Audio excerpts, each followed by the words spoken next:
That's actually a scary thought you have in your book, that idea that me or you or someone else actually can be a perpetrator of a hate crime, depending on the circumstances of life.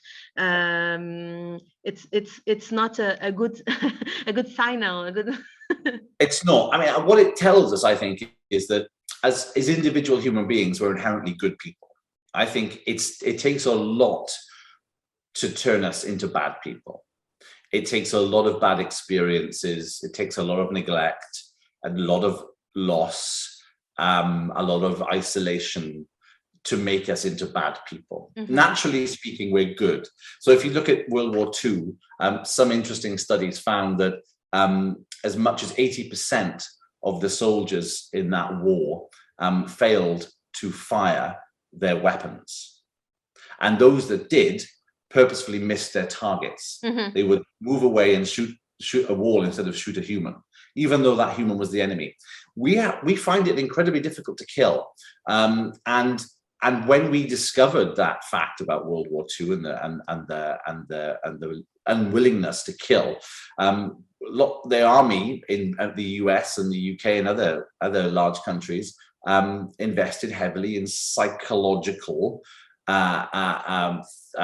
therapies, if you like, for want of a better word, to train us to kill. You know, it takes a lot of psychological work to train us to kill, and part of that process is dehumanizing the enemy, telling the soldier that the enemy is less than human. They're not from the same moral universe as us, and once you go through these processes, it becomes easier to kill them. And this is what happens with hate crime. What happens in terms of hate offenders is that they come to see the objects of their crimes as unhuman. They see them as parasites, vermin, something to be exterminated. And they actively try to get rid of them, if you like, in society. This is all far-right groups want to exterminate certain parts of the population. Talking about far-right movements, and we actually and that thing about us versus them, which is something that the far-right movement uses a lot. And we have now our third party in Portugal, Chega, which we would translate for "It's Enough." It's actually the third political party now in our parliament. And it has a great hate speech towards Roma people, especially Roma people. They say things like, well, they get all the money from state, or they get a large amount of money from public state help, which is not true. But people believe in that kind of speech, us versus them. And that's something that actually far-right movements and far-right political parties have used, and they are winning with that kind of speech. Yes. What they're doing is drawing upon a very primal instinct that we have as human beings, which has been taught in psychology classes for decades. It's this inherent human quality of needing to belong to a group.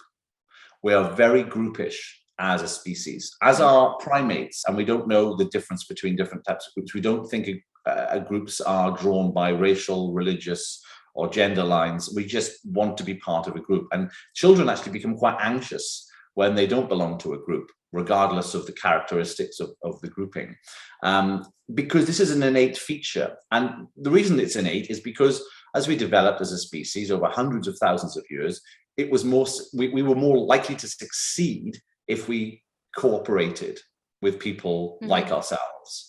The more cooperation, the bigger your group, the more successful your group became, the more likely you survived. And this can manifest as us and them.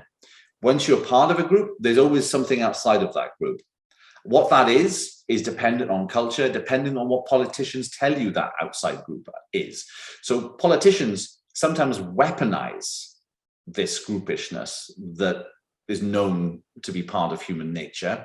And they say, well, we're going to create a new group of individuals that are the out group. They are them. And once we do that, we can stir up all sorts of hatred and fear and a sense of threat that they express. Exactly. And then if we tell them that we can remove that threat, then we'll win votes. And this is what politicians have done throughout the ages. It's not common just to now. It's more common now in Portugal than it ever has been, maybe. But we've experienced it in the UK with Brexit and Boris Johnson. We've experienced it in the US with Trump, and Putin's doing it. This is why journalism is so important. And the job that you do is so incredibly important in exposing the disinformation that politicians put out.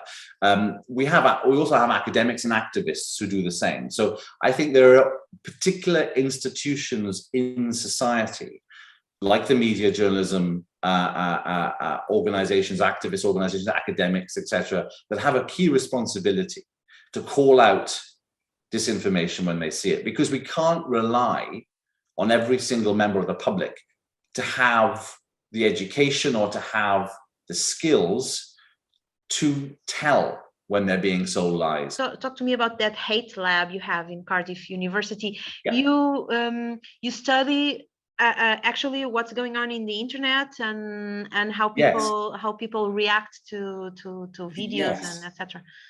So we set up Hatelab because there was no independent organization that was able to monitor and counter hate speech on social media.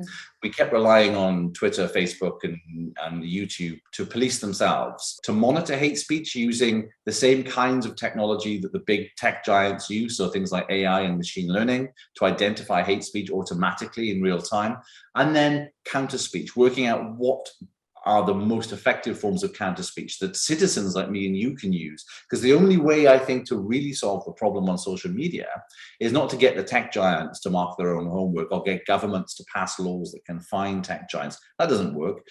It's about us becoming responsible citizens on the internet. If we're in a shopping center or we're in the bar and we hear someone say something racist, or they're shouting something racist, the people around them will normally say, hey, you're not supposed to say that. Or the owner of the bar will say, hey, you get out of my bar. You know, we don't have that language here. We need to be doing that on social media far more often than we are. And we all need to be doing it. And our research shows that when counter speech is enacted in groups of counter speakers, it's quite successful at stopping the amount of hate speech coming from the perpetrator. They feel ashamed all of a sudden. They're being told that it's the wrong thing to do. And if the person telling them it's the wrong thing to do is the same race, is the same gender as them, then they feel more shame. It's not us versus them already. So if someone from their in-group tells them it's wrong, they feel more shame.